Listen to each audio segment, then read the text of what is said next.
Peter Sutcliffe said he was on a mission from God as he killed 13 women.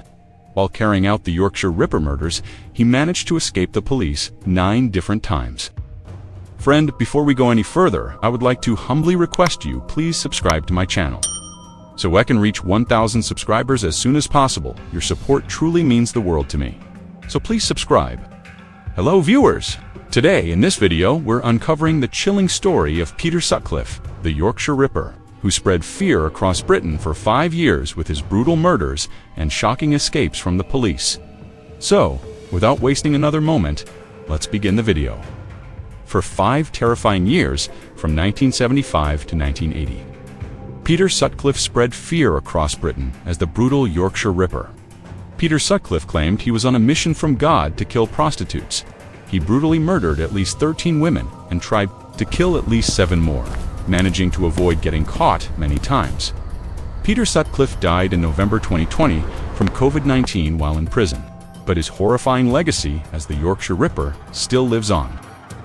Peter Sutcliffe was born in 1946 in Bingley, Yorkshire, to a working-class family. He was a loner and didn't fit in from a young age.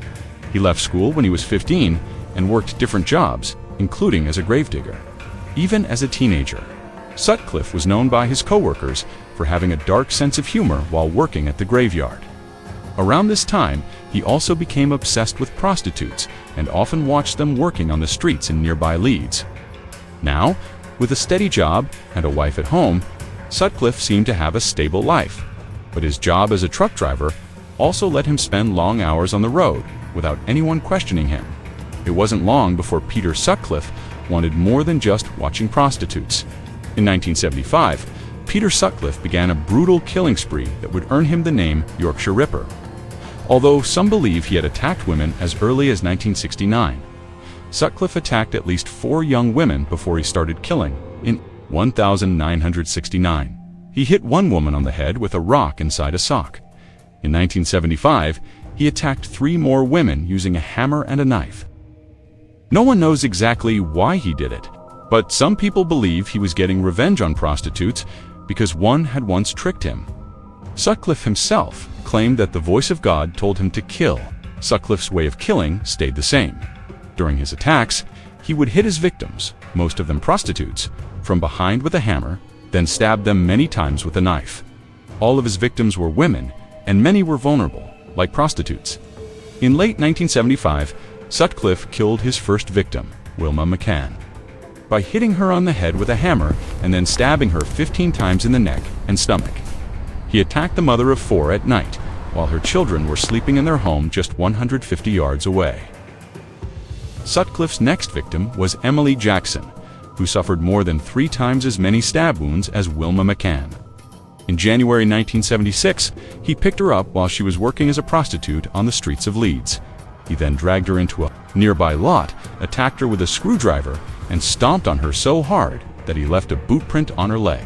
Sutcliffe continued his attacks in the same brutal way, hitting women with a hammer, then stabbing them in the chest and neck, and sometimes sexually assaulting them.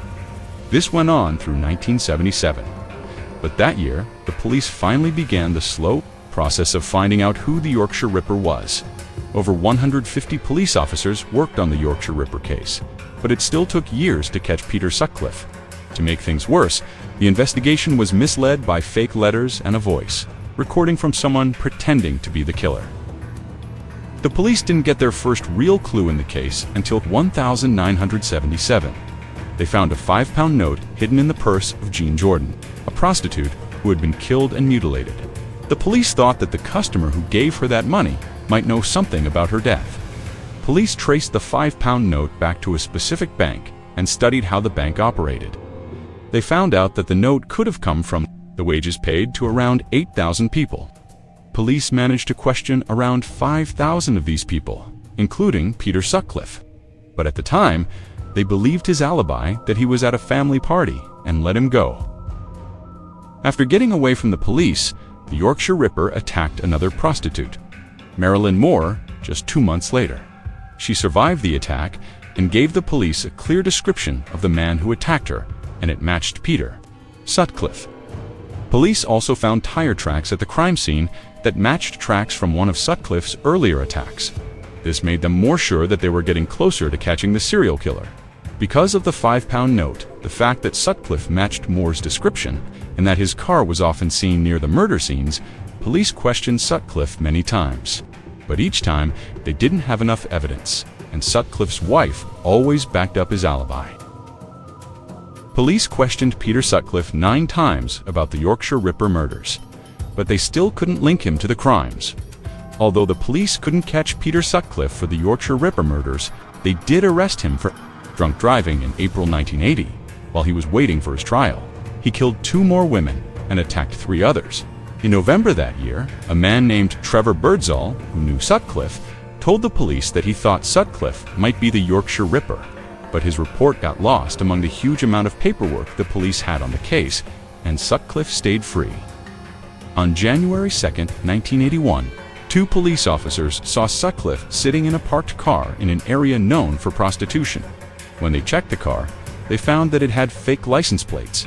The police first arrested Sutcliffe for this small crime. But when they saw that he looked like the Yorkshire Ripper suspect, they started questioning him about the murders. The police soon discovered that Sutcliffe was wearing a V-neck sweater under his pants, with the sleeves pulled over his legs and the V left open around his private parts. They later learned that Sutcliffe did this so he could icily kneel over his victims and perform sexual acts on them. After 2 days of questioning, Peter Sutcliffe admitted that he was the Yorkshire Ripper. The next day, he told the police all the details about the many crimes he had committed. Sutcliffe was put on trial for 13 murders. He said he was not guilty of murder, but admitted to manslaughter, claiming he had paranoid schizophrenia. He told the court that he heard voices from God telling him to kill prostitutes. This is exactly what Sutcliffe also told his wife Sonia, who had been married to him without knowing anything about the murders. She only found out the truth when Sutcliffe told her himself, right after he was arrested. Sutcliffe later remembered, "I personally told Sonia what had happened after my arrest. I asked the police not to tell her, just to bring her and let me explain. She had no idea, not a clue. I never had any blood on me or anything. There was nothing to link me. I was taking my clothes home and taking my clothes off and doing my own washing. I was working all day long and she was working as a teacher, so I could only do it at night. She was deeply shocked when I told her. She couldn't believe it." It's unclear if Sutcliffe's wife believed his story about a mission from God, but the jury did not. Peter Sutcliffe was found guilty of all 13 murders and 7 attempted murders, and he was given 20 life sentences at the same time.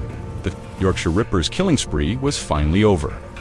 In 1984, doctors said that Peter Sutcliffe had paranoid schizophrenia, so he was moved to a mental hospital called Broadmoor Hospital, even though he had been found mentally fit during his trial.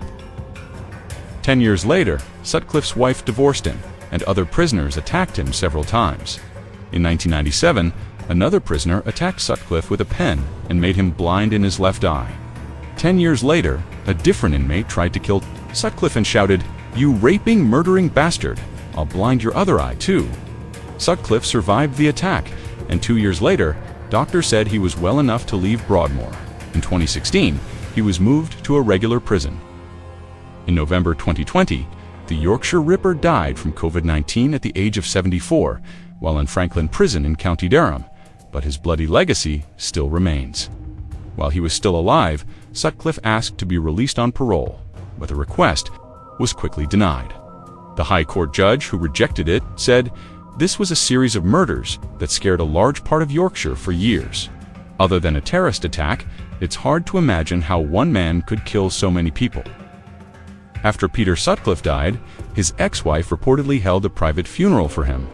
His family was upset that they were not invited, as they wanted to find some closure and leave this dark chapter behind them. Viewers, this was the horrifying story of Peter Sutcliffe, the Yorkshire Ripper, whose brutal crimes terrified Britain for years and left behind a legacy of fear and pain. What are your thoughts on this chilling story? Share your opinions in the comments below. We'd love to know how you feel about these shocking events. Thank you for watching. If you found this story gripping, please like, share, and subscribe for more chilling true crime content. And remember, if you or someone you know is struggling with dark thoughts, these stories can be heavy, so take care of yourself. Until next time, I'll see you in another hauntingly true tale.